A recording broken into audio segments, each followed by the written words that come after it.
हमारा देश, जैसे हम सब जानते हैं, पूरा विश्व जानता है, कृषि प्रधान देश है।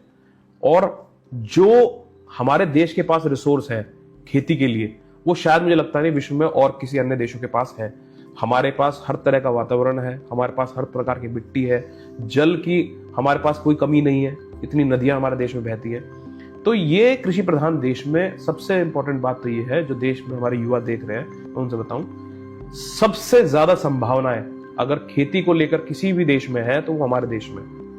तो ये तो हमें सबसे पहले निश्चित होकर चलना चाहिए इस बात पे। दूसरी बात, इस दुनिया में आज के समय में हम देख रहे हैं एआई के ऊपर काफी लोग बड़े डिपेंडेंट होते जा रहे हैं, और कुछ लोगों के अंदर ये भय है कि ये एआई रिप्लेस कर देगा बहुत सारी इंडस्ट्रीज को, और शायद करे भी।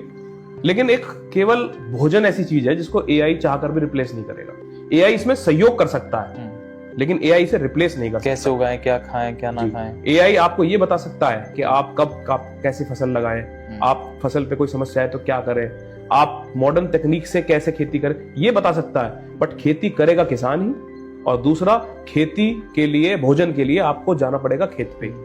वो एआई कभी रिप्लेस नहीं करेगा, आपके भोजन को रिप्लेस नहीं कर सकता, पेट नहीं भर सकता। ठीक है ना। तो ये आप हमें समझ लेना चाहिए कि फूड इंडस्ट्री, खाद्य पदार्थ की जो ये इंडस्ट्री है हमारी, या खेती किसानी जो है, ये कभी भी खत्म नहीं होने वाली। और दिन पे दिन पूरे विश्व की जनसंख्या बढ़ रही है, तो हमारे लिए भोजन की मांग तो बढ़ेगी बढ़ेगी। तरीके बदल सकते हैं, लेकिन भोजन की तो आपूर्ति हमें करनी पड़ेगी और उसकी मांग भी बढ़ेगी। तो हमें यह समझना है कि इस क्षेत्र में, हमारे देश में, ये तो पक्की बात है, समय के साथ साथ संभावनाएं बढ़ रही हैं।